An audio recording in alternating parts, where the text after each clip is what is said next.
One. Thank you so much for joining us on this very special day. We're in a unique place in the National Theatre in Poland, where we are about to see the new Alfa Romeo racing ORLEN car for the first time.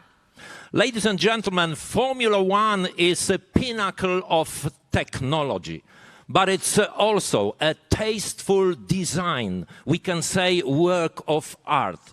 So let's stay in this artistic atmosphere with the masterpieces of Frédéric Chopin and Giacomo Puccini.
Thank you so much. That was so beautiful, absolutely spectacular and really, really emotional. And I know for a fact that this is a very emotional day for our guests as well.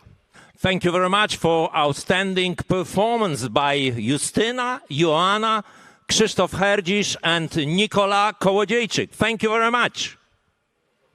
Ladies and gentlemen, it's high time to introduce and to welcome top management of Formula One team, Alfa Romeo Racing ORLEN team.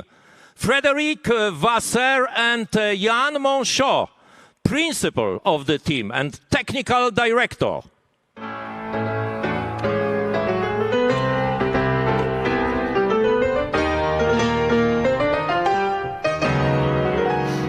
Hello.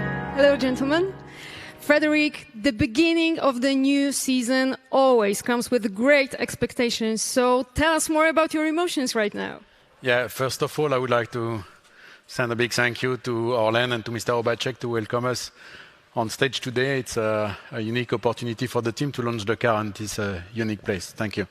For sure, the expectations are always very high, that it's an exciting journey for the team, for all the teams when you are at the launch of the new car. And but now the expectation, it's getting better and better, and that we will see in 2 weeks' time now in Bahrain where we are exactly. Jan, it was a very, very short time considering unique circumstances to prepare a new car. Could you let us some words how it worked, how you do it? So last year was a bit of a special year. We returned after 9 weeks of exceptional break with a brand new regulation. And not only did the FIA change some technical aspects that meant a lot of performance loss for us and forced us to recover as much as we could, but also a very important decision was made with respect to the amount of things you could change on the car, especially on the heavy cost-intensive elements. So when we returned, we had to get used to these new rules, and we spent quite some time trying to figure out where are we going to invest our resources on, because compared to a standard season, we wouldn't be redoing the entire new car. So a lot of parts actually are common to the predecessor, and it was an exercise to find out for us where do we invest our token to maximize the return on investment. And then from that point onwards, the development has been quite classic, to some extent even a bit simpler compared to other years, because we were not allowed to start working on the 2022 car. So all our resources were then focused on the actual car you will soon see. Frederic, could you tell us a bit more about goals for the team? I already know that you don't like to put the exact number on it. No, I think the most important for a racing team is to try to always improve. To put a goal is sometimes a limitation, and I think honestly that we want to improve, that all the team is motivated by the same target, and we have to, step by step, to come back at the top of the midfield. But we know that it's a long path, but we are working on it, and we are improving step by step. Jan, a very short time to build a new car, to build your new Challenger, but as well a very short period, very short time for testing. This time only 3 days. What does that mean for you? Well, it's going to be frantic. 3 days are effectively quite short compared to a previous season. Now, as I said before, the car carries over a lot of components, so let's say theoretically the risk to have a bad surprise is reduced. But I expect those 3 days to be very hectic on the track, with all the teams trying to put maximum mileage. So to make sure you have the reliability, but also tick off the box with respect to the performance expectation. Good thing will certainly be the weather, because the temperature should be a bit higher than what we usually face in Barcelona, and therefore the work on the new car and the new tires, because we are also going to have new tires this season, will be certainly more representative than when it's 4 or 5 degrees in Barcelona. So no, we are extremely excited and are really looking ahead now to get started. Frederic, so it's not only shorter winter testing, but also on an unusual venue, at least considering last years. How does that affect your preparations? Yeah, for sure, the winter break was a bit shorter than usual, but as Jan said before, that we will carry over the car, or a large part of the car, and doesn't matter for me. That the most important is to be back on track and to race again. Everybody's exciting with this, and I can't wait for the beginning of the season now, even if the break was short. It was too long for me. Do you think you will stay the same after the 23 races calendar? I'm not sure, but at least I have to enjoy the journey. Thank you. So when we said, 23 events in a calendar, it means that logistics is probably on the limit. Yeah, it's true that it's becoming more and more difficult, but I think all the team is more than passionate, and we have to deal with that. I remember that a couple of years ago that teams they were also doing 25 or 30 or 45 tests there a year, that we are not in this situation. We are racing, it's much more exciting, and I perfectly enjoy the situation. Gentlemen, thank you very much for being here with us. Frederic and Jan, they already know what we are just about to see. Ladies and gentlemen, this is the moment we've all been waiting for. Your patience has been rewarded. Here you are, C41 in its full glory.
It's a great pleasure to welcome to the stage Kimi Räikkönen, Antonio Giovinazzi, and Robert Kubica. Ladies and gentlemen, I think there are not so many proper adjectives to describe the beauty of the car. Ladies and gentlemen, we are happy to have these guys together with us, and obviously we want to know what they think about the new car, what they think about this season. Kimi, the question for you. It's C41 ahead of us, and in the middle of March, you have first tests with the car. What are your expectations for this season? Obviously, first of all, it's nice to always see the new car, and but yeah, we are very in the area of unknown yet. There's some rule changes, and how is that going to impact everybody, and where we're going to be. Hopefully, we are better off than we were last year, and you know, we'll get some idea in testing in a couple of weeks' time, and in one month's time in the first race, we really know where we are. But yeah, we'll do our best wherever we end up to be. Antonio, so this is your office for 2021 in Formula One. They say that if the car is beautiful, it's also fast. So what do you think about this one? Is it beautiful? Yeah, of course, you know, every season when you see for the first time the car, you're really exciting. And but yeah, this year look the most beautiful one from the 3 years I was here in the team. Hope also is faster one, and yeah, just looking forward for the first test when we will drive the car for the first time, and hopefully he is fast straight away, and we can have a great achievement for the season. We are extremely happy to have Robert together with us. Robert Kubica, third and reserve driver of the team. Everybody knows it's great responsibility to test the car, to help Antonio and Kimi. Robert, you would spend a lot of time in simulator, but also on a track. How does your work help the team in progress?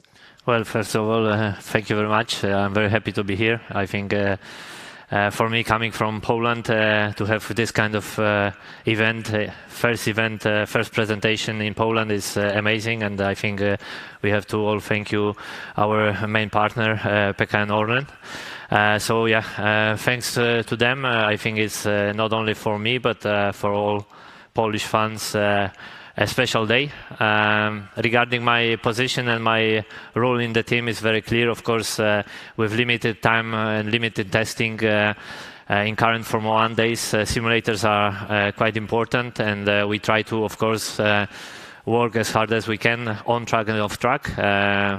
Simulator in our team is a quite new tool, so there is quite a lot of things to work on it. But of course, the main results you can see on track, and winter testing will be quite crucial. And of course, as last year, I hope I will get some opportunities to jump in the car during the season on Friday's FP1, so just to get myself into the rhythm and also to be updated regarding how is evolving our car. Antonio, so only 3 days of pre-winter testing this year. How does that make your job difficult? Because I can imagine it makes it really difficult.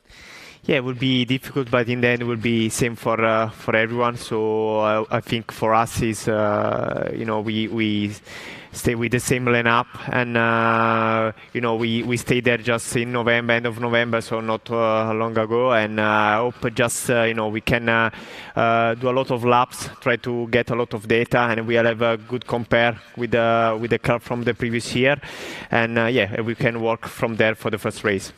Guys, thank you very much for being here. We will see you all in a minute. Ladies and gentlemen, in the middle of March, a 3-day test in Bahrain of a new car. And at the end of March, the first race of the season. And we have no doubt that racing fans all around the world will follow really closely this beautiful car.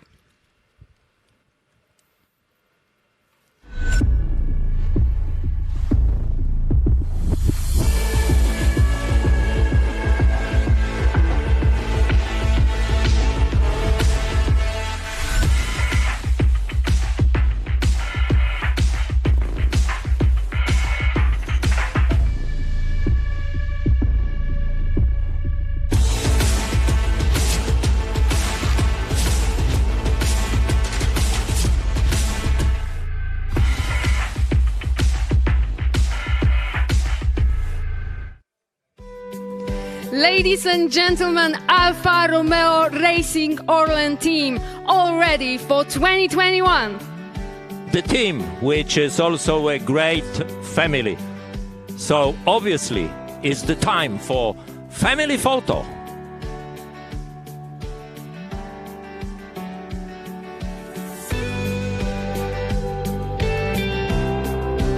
And as we see, Frederick Vasseur has a special gift for President Daniel Obajtek.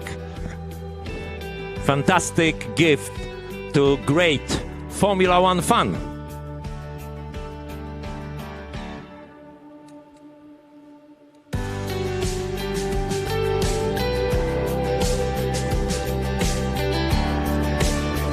It's a fantastic day for us.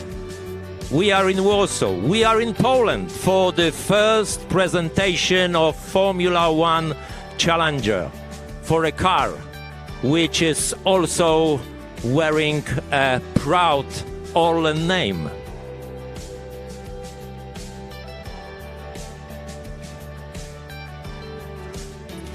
Now it's time to say goodbye to our TV audience, but we are still staying with our online viewers. Goodbye from Warsaw and see you on track.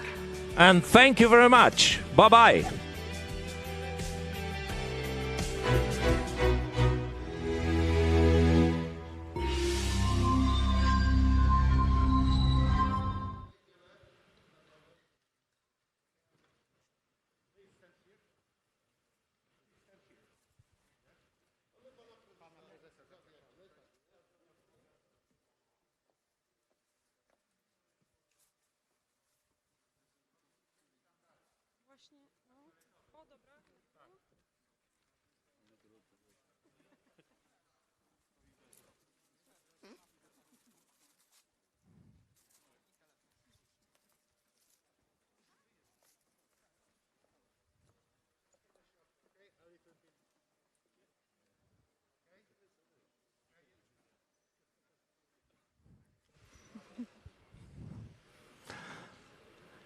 Hello again. Welcome to the interview session with Frédéric Vasser and Jan Monchon, and hopefully they will tell us more about the preparations for this new season. So, Frédéric, as we know, the regulations for this season were postponed, but I believe it's as well a big job to be done. It was a big job to be done before this season, considering even, you know, the lack of great new changes.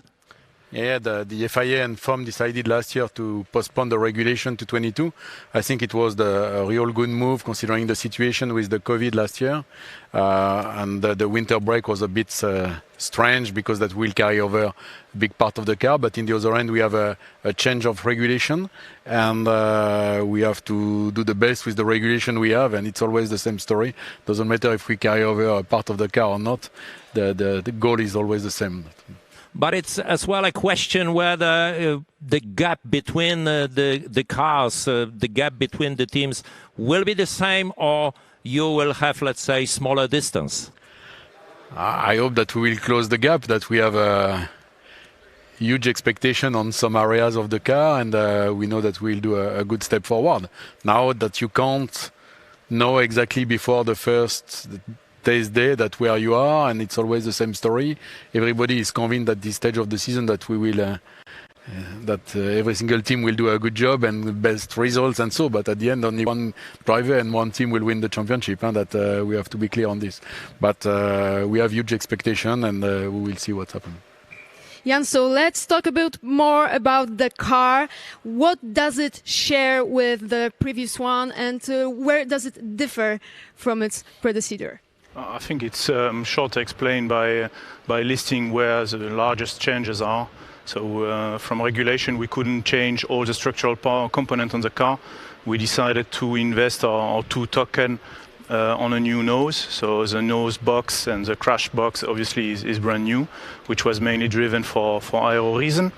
Then obviously we reworked massively the front suspension, the front wing and the front drum, where the guys invested a lot of effort, as well as the barge board, so all the deflector in front of the car. And the rest of the effort was mainly on the floor, the diffuser, the part usually you don't necessarily see between the rear tires, where due to the change of the regulation, we lost a lot of performance on the floor, on the diffuser, and on the rear drum. And there, yes, we put all our efforts to try to recover the loss. Which means in return, all those things I haven't listed in a very simple way are carry over. So the chassis is the same, the gearbox is obviously the same, most of the rear suspension as well, because of the regulation. And then for, let's say, more return of investment reason, we decided also to carry over some extra components like the radiators and some part of the bodywork.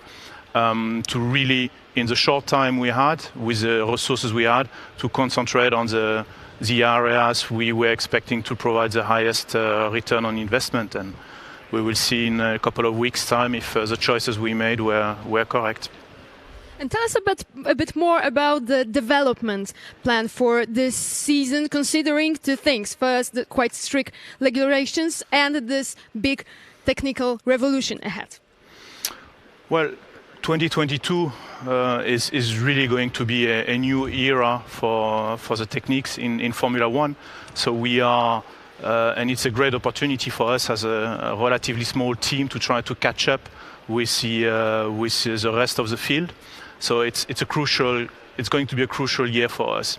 And with this in mind, and the fact that in 2021, for the first time, we saw the introduction of a budget cap, which means you can only develop with a given amount of resources, and they are limited. It's a trade-off we have to do, and every team will do, between how much they spent on the actual car, the car we just presented, and how much will go to next year's car. And I think every team will tendentially be stopping earlier the development of the 2021 car to have maximum resources on next year's car. Now, it doesn't mean we are not going to develop the car. we do plan to have evolutions in the first races and are still working a little bit in the wind tunnel on this car. And we will see how the season unfolds. If we are forced to do a bit more than we were hoping, or if we can start a touch earlier. But it's certainly going to be a different season in terms of the race of the techniques, as most of the team will have an eye on 22, and because of the budget cap, simply can't afford developing in parallel 2 cars. So we'll see. Frederick, budget cap, as Jan mentioned, there as well slight changes in regulations, but on the other hand, it's a revolution considering this year's calendar. The first time in the history of Formula One, 23 races. What does that mean for the team from logistic point of view, and as well 2 new circuits? Yeah, that we'll have two new circuits with Saudi and Zandvoort. Zandvoort is not brand new, but some of us went before. But for sure, 23 races is a big challenge for not only for logistic. For logistic, it's a big challenge, but it's a big challenge also for the guys into the team, the mechanics, the engineers, and the team to provide parts on. Sometimes we have 3 races in a row. That it will be a big challenge, but I would say that the motivation from the team and the passion from the team is so huge today that I think that we can easily afford this kind of challenge. You have to remember that in the past we did up to 35 or 40 test days. It's not the case anymore. We are racing. I think racing is much more exciting than test days, and that the passion is there, and this is the most important. You have the same driver lineup 2nd year in a row. How does it help team to develop? How accurate is the feedback? Yeah, I think it was on purpose, because that we will have only 3 test days this winter, and we won't lose time to know each other and to build up the relationship. The relationship between both of them and the drivers and the team is a good one, that we are now working together for a couple of years, and that the relationship is there, and this is very important to just to improve and step by step, and to trust the guy who is in front of you when you are in a meeting, and this is crucial. Thank you very much, Frederick. Thank you very much, Jan. Ladies and gentlemen, that's the end of our meeting in Warsaw, in Poland, the first presentation of Formula One car in Poland. We'd like to invite all media for 1:10 for press conference, which will be devoted to accredited media.